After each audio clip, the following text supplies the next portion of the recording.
Your mentality sucks. And I mean that from a video game perspective. Now, I'm not a pro of any game that I play, but the more that I've been playing competitive games, the more that I've seen that a lot of people who want to get good at games, whether it's to go to an esports level, which will probably never happen, or even just to grind to the highest rank that they can, they really get confused about why they're not climbing or why they're just not good at the game, or why they're not seeing any progress to anything they do, no matter how many hours they queue a day. It's because your mental sucks. You don't have the mental capability to play a competitive game a lot of the times, really. And a lot of the times mental wise, you're just not ready. And you never will get better because you don't want to improve your mental, because you think if you spend 100 hours in aim labs, you'll get good. But let's talk about this. Now a word from our sponsors. Hi, before using Dubby, I was a father of 12. But now, after Dubby, I'm a deadbeat dad. Oh, brother, this guy stinks! Let's see what we got in here for the Dubby. Big Dubby! We got the motherfucking... We got the motherfucking... Oh, shit. So the first flavor of Dubby, we have peach and beet. You what? Second flavor of Dubby, we got the dragon milk. Next flavor we have laxative. What? Laxy grenade. Next flavor we have this is a 0 sugar powder pack. And last but certainly not least, we have Heinz Berry Splash.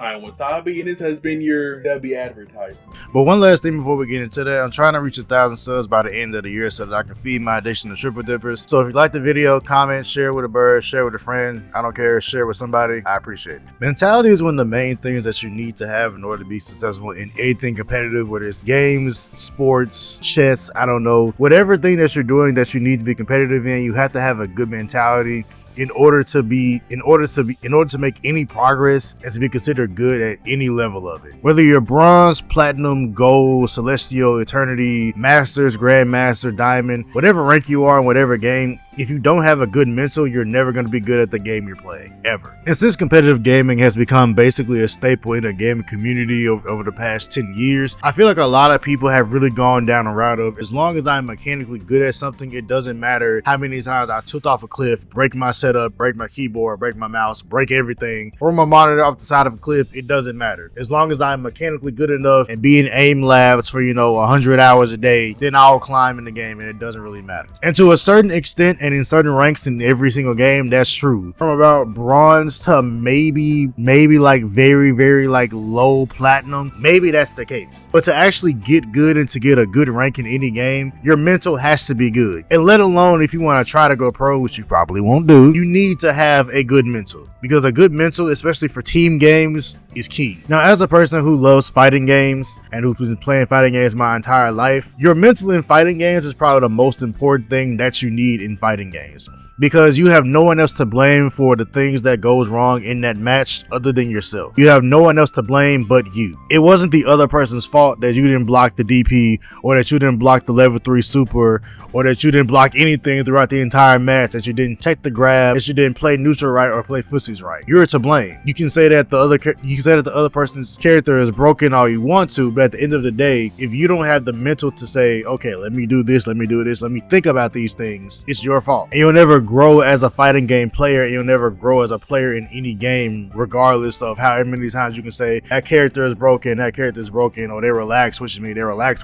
Because if you look at any pro scene of any fighting game ever, the main thing that you will see is that the players of those fighting game pro scenes, they have a great mental, and they actually think about the things that they did right, and they also think about the things that they did wrong. They self-reflect on the things that they did wrong instead of just blaming the other person or the game itself for why they lost. And self-reflecting is the best thing that any competitive player would tell you that you need to do, because every single time that you see that somebody is being asked, how do you improve at this game, or how do you improve at this, or how do you improve at that, the first thing that they'll tell you is to VOD review. Because if you don't VOD review and view your own mistakes and think that you're perfect, you're never going to improve. And whether we're talking about fighting games, hero shooters, MOBAs, hard games, even whatever competitive game it is, if you do not VOD review and look at your own mistakes, or even just recognize that you made mistakes, you'll never improve. You'll never actually get to where you want to be at. Because esports aside, because again, it's a 1% chance that you might even get there. Just getting to a higher rank requires some level of VOD review or at least self-reflection after a match. Endlessly and mindlessly queuing up match after match, game after game, you'll never improve and you'll never get better.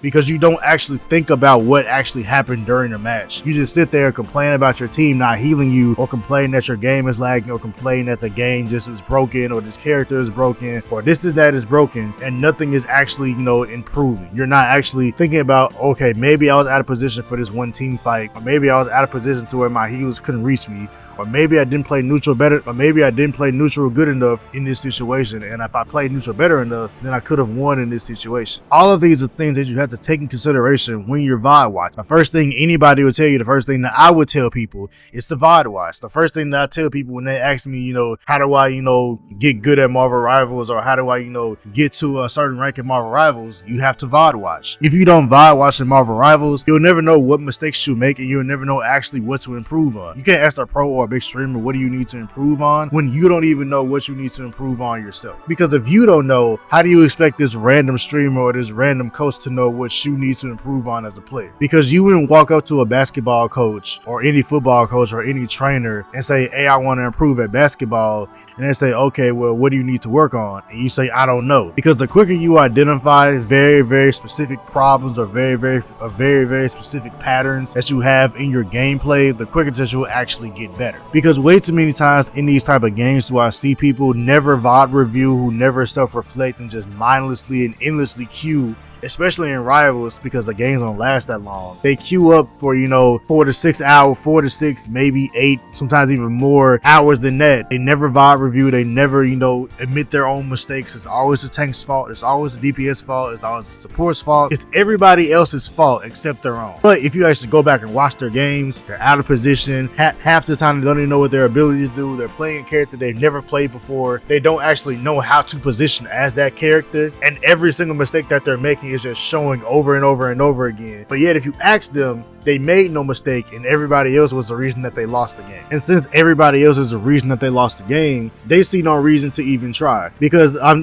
pretty sure everybody who sees this video knows the type of player that I'm talking about. Every single time that they die, they're ready to surrender, they're ready to FF, they're typing FF in the game chat, they're in the mic screaming, just surrender, just go next, and they don't even try, all because they've died once, or because they can't be the hero of the game. And because they can't be the hero of the game, where they only die once, so they never die and be the MVP and get like 30 fucking kills, now all of a sudden they don't want to try, because if they can't be the hero and get all the credit for winning the game and carrying you, then they don't want to play the game. And with this comes the sore loser mentality. And these are also the people who are very, very likely to just queue the entire fucking day. They'll wake up early in the morning, or probably 3 in the afternoon, depending on how long they play the fucking game or whatever. Start queuing, win one game, get their hopes up, get their ego up. Then they lose 2 games, and now all of a sudden they're tilting off a cliff. Everybody in this game is ass. Everybody sucks. Everybody doesn't know what they're doing. But they're still queuing hours and hours and hours after they already just lost their mental, and they're just yelling at their monitor the entire time, and they're just being a sore loser about it. So they come in your games and end up griefing because they lost those 2 games 3.5 hours ago. So now that the moment that the team that they're on doesn't play like the best esports team in Rivals history, they end up just bitching and moaning on the microphone or in the team chat and never actually try to win the game at all. And because of the fact that none of these players have actually worked on their mental, they'll never actually get better at the game. They'll actually start to get worse, because they'll make the same mistakes over and over and over again and never actually learn how to play the game properly. This could be with any game, not just Rivals. Because if you know anything about sports in general, or just being competitive in anything in general, you know that it's 90% mental and 10% physical. You can have the best aim in the game. You could be the best,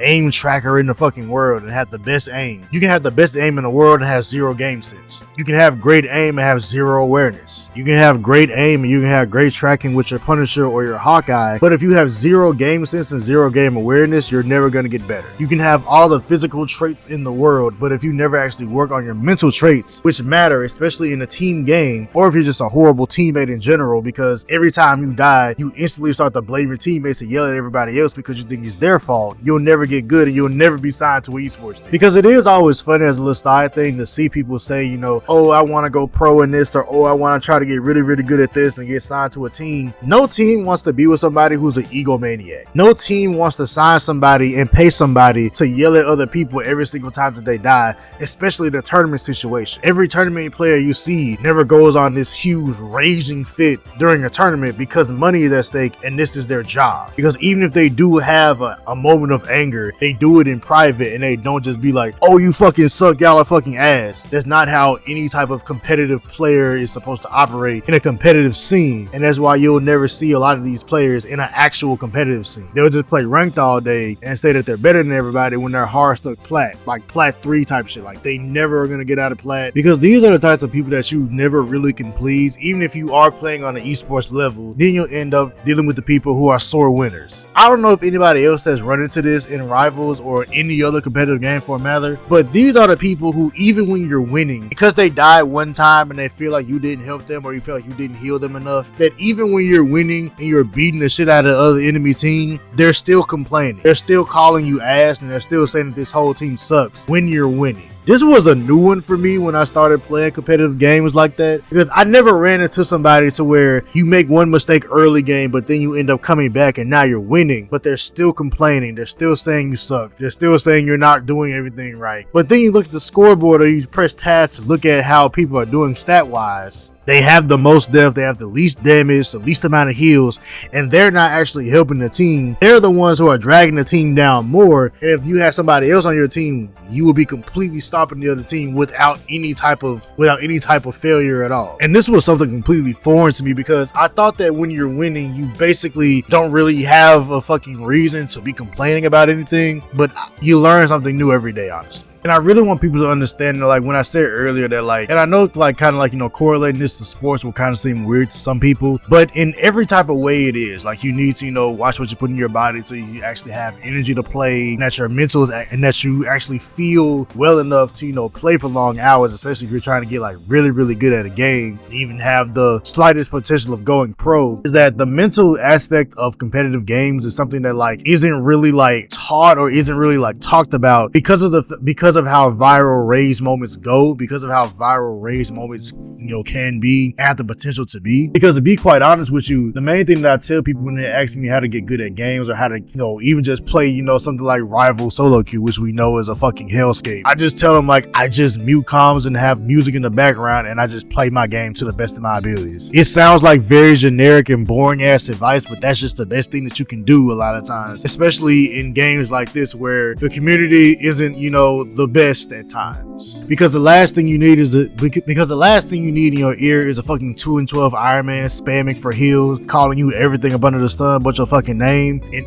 like for, you know, 12-13 minutes. You don't need that. Because unironically, I found that I perform better when I don't talk to these types of people in any of these games, whether it's Rivals, Street Fighter, Predecessor, whatever. I recently just cut the mic off of in Predecessor because I perform better when I don't have a random motherfucker screaming into the PS5 mic that I'm not doing enough and I'm not appealing for them enough. And when I turn the mic off, I actually win and carry the game. It sounds boring and it sounds generic, but it's truly what you really need to do a lot of times. Because if you're not duoing or, you know, stacking in a competitive game like this, talking to these people is not going to get you anywhere. Because a lot of times they're not actually giving comms. The only time you'll hear these people talk is when they say you suck, or when you hear them on the mic say, guys, we just need to FF, guys, just surrender, just go next. This team can't do anything. I'm not getting any heals. And that's their only comm. Or when you see them take the worst off angle known to man, or when you see them rush into an enemy team with 50% with like 50 HP left, there's no comms in there. Or when they're about to ult and you're not looking at them to heal them or pocket them, you get no comms then. None of these comms are actually going to be good. It's just them screaming into the mic so that they can get heals and shit. It's not actually a good comm of, oh, Max behind us, oh, I don't have bubble, or any intelligent comm known to man. And another thing that I noticed too about a lot of these games is that nobody seems to know how to play when you're behind. It seems like the only time that a lot of people know how to play and know how to make the right and correct decisions is when they're so far ahead to where it doesn't really matter what they do and they don't really have to think too much about it. But when the game when the game is on the line and we're behind, we're down, all our team is dead, and we have to come back and actually try to win from behind, a lot of people don't actually know how to play the game. Because it seems like all decision making goes out the door when they're not just completely stomping the other team, or they're just not ahead to where none of the decisions that they make matter. But when it's actually time to make a decision, nobody wants to start the strange for a portal, even though there's support. Nobody actually wants to try to switch to Spider-Man to touch. Nobody actually wants to take things slow and regroup as a team to actually get a good team fight in, or save our ults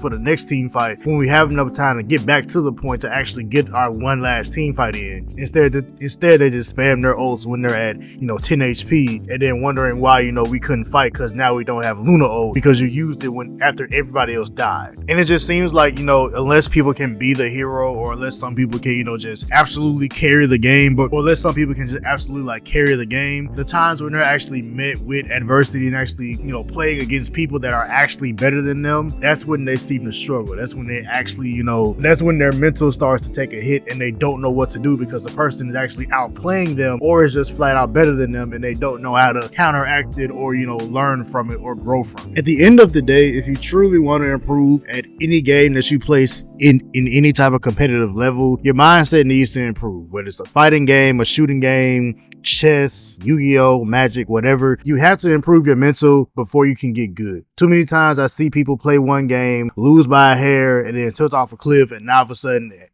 their monitor's broken, controller's broken. Then they wonder why they're still stuck in diamond or whatever rank they're in. Fix your brain and you'll win some games. You lit